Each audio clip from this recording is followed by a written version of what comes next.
El presidente Enrique Peña Nieto aseguró en la clausura de la 42 sesión del Consejo Nacional de Seguridad Pública que en este sexenio la política de combate a la delincuencia y al crimen ha sido prioridad, pero aún así el número de homicidios ha incrementado. El fenómeno delictivo se está transformando.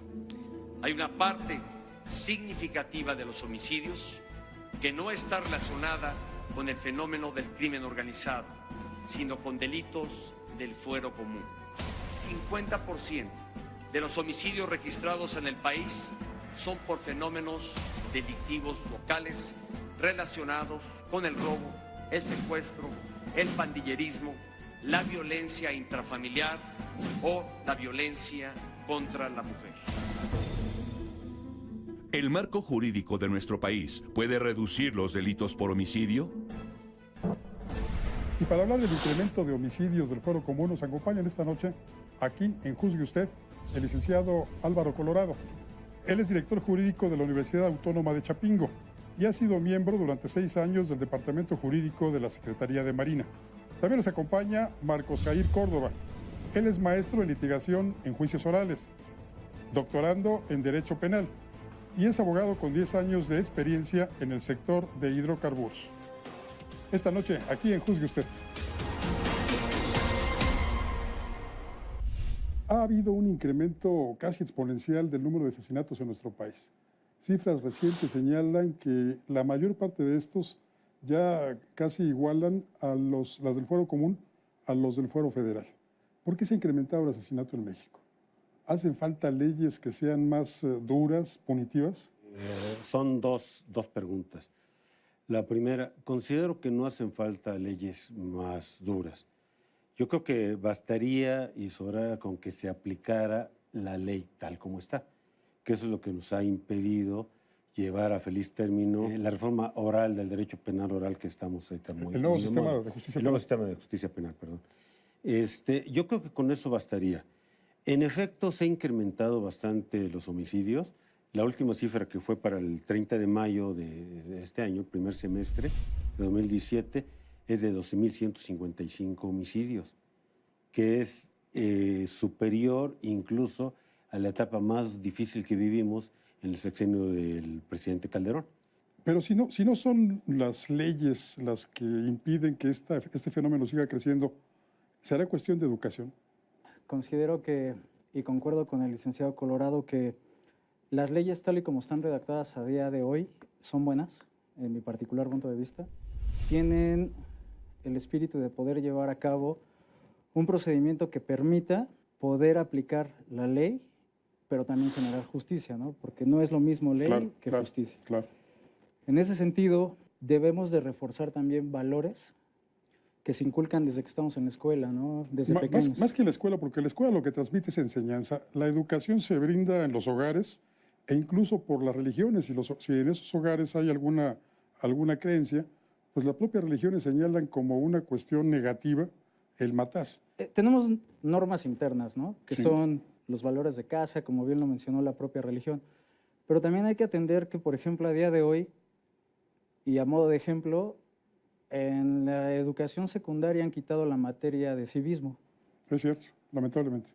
Siendo una materia fundamental porque justamente es lo que nos enseña a cómo tratarnos más allá del ámbito del hogar, si no es fuera de.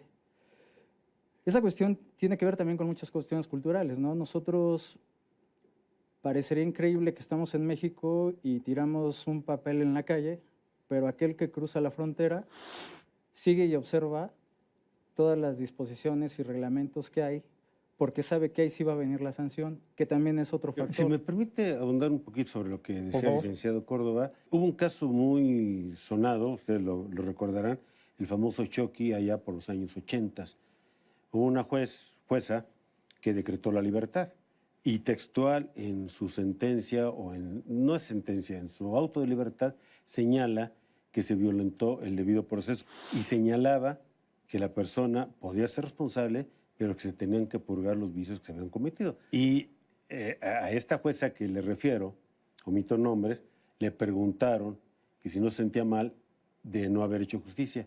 Dice, no, porque mi función es aplicar la ley, es aplicar el derecho, no hacer justicia. Si quieren hacer justicia, pues se tiene que cambiar la ley para que la ley sea justa. Y eso le corresponde al legislador. ¿Los legisladores están capacitados para hacer leyes justas?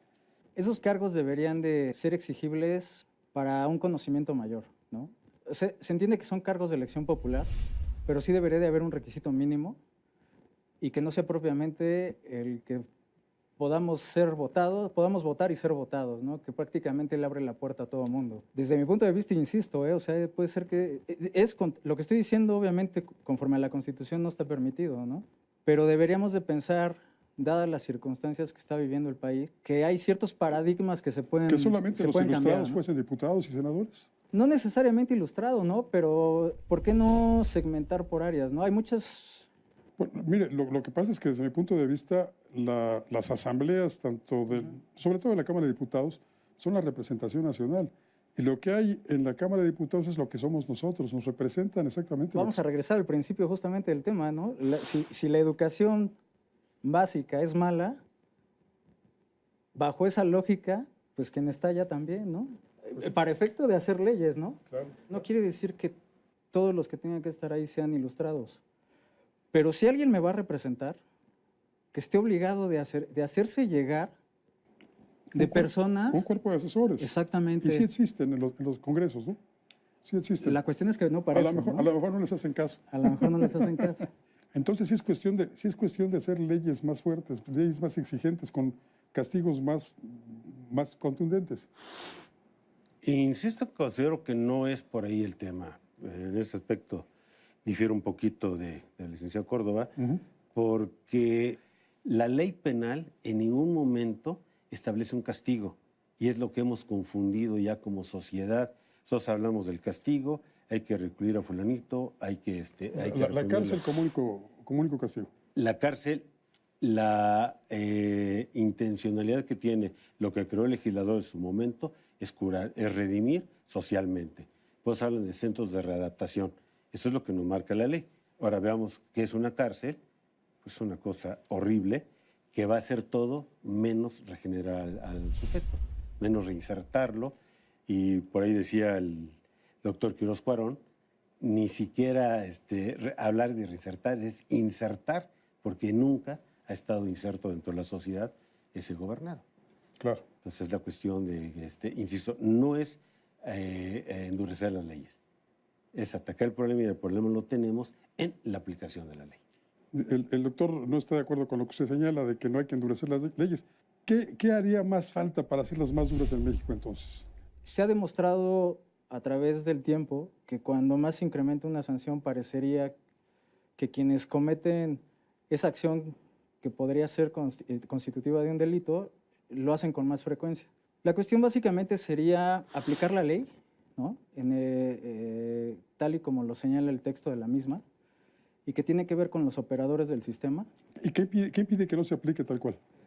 Pueden ser muchos factores. Uno de ellos, la falta de capacitación de los operadores que se encuentran a día de hoy llevando a cabo el procedimiento penal vigente. Sí. Y me refiero no solamente al ámbito público, ¿no? O sea, ministerios públicos, jueces, defensores de oficio, sino también al propio abogado particular, porque la reforma penal se generó en el 2008, ¿no?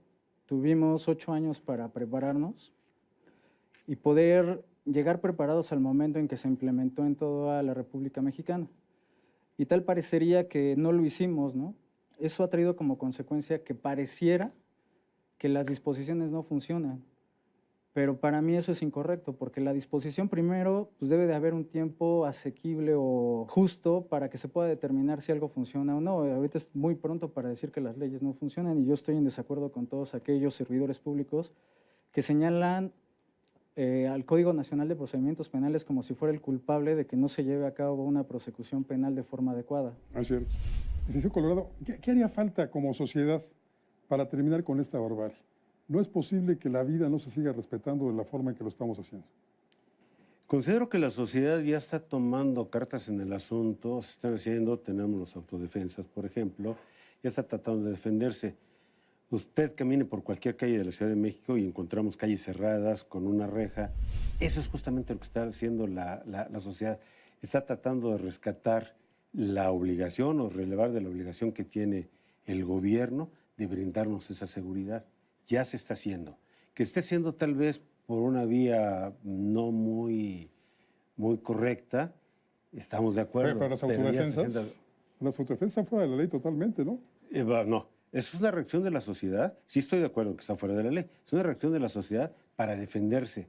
Porque acuérdense que el principio de seguridad, de lo que estamos hablando, incluso es mandato constitucional. El Estado está obligado a proporcionar esa seguridad. ¿Y qué es lo que hace? Omite. Las policías que tenemos, de cualquier grupo, no tenemos policías en todos los lugares. Estaba leyendo justamente el presidente Peña Nieto, mencionaba en los medios que hay 14 estados de los 32 que no tienen policía en todos sus municipios. Así es. Estás hablando del mando único. ¿Qué hacen esos municipios? Con toda la ilegalidad del mundo de la autodefensa, va a tener que surgir. O sea, como sociedad ya se está haciendo. Yo creo que lo que necesitamos es que alguien nos regule, que alguien nos oriente y que se puedan hacer las cosas como tal. ¿No cree usted que estamos recargándonos mucho en las responsabilidades del gobierno cuando prácticamente si el incremento de homicidios se ha dado más en lo que es el fuero común, esto es asesinatos pasionales, asesinatos por cuestiones de robo, etcétera, no precisamente como los conocíamos antes exclusivamente por el combate al narcotráfico, sino que ahora hay prácticamente los mismos o un poco más dentro del espectro del fuero común? ¿No cree usted que es responsabilidad nuestra? No de la administración, sino nuestra. Precisamente lo que usted decía. Decía usted, eduquémonos, enseñémonos a respetar la vida, respetemos la vida. Es que al final de cuentas, si todos asumimos nuestra responsabilidad, tendría que mejorarse sustancialmente la situación, ¿no? El problema es, y yo por ejemplo me niego a normalizar la situación que vivimos a día de hoy, ¿no? Me niego a que las personas tienen papeles a la calle, a que se pasen el alto, a que se crucen por el medio de la calle, que son cuestiones básicas. Ahora, si eso lo trasladamos a cuestiones delictivas con un mayor impacto, pues entonces no estamos generando una dinámica adecuada de convivencia, en donde se supone que estamos dentro de una democracia y el Estado asume su responsabilidad y nosotros tendremos que asumir la nuestra. Claro, ojalá. En suma, nos falta educación a las dos partes. Nos falta educación. Tanto a Se nos gobernantes agotó el como tiempo. gobernados. Licenciado Colorado, muchísimas gracias Es un por venir. placer. Gracias. Muchísimas gracias. Gracias. Licenciado Córdoba, muchas gusto. gracias. Que esté muy bien, gracias. Igualmente, Gracias, gracias. licenciado. Gracias. Ahí está pues ya la opinión de los expertos. Así que ahora, juzgue usted. Soy Francisco Rodríguez, le agradezco su atención. Lo invito a que nos reencontremos aquí la próxima semana. Mientras tanto, le deseo como siempre que haya buenas gracias y muchas, muchas noches.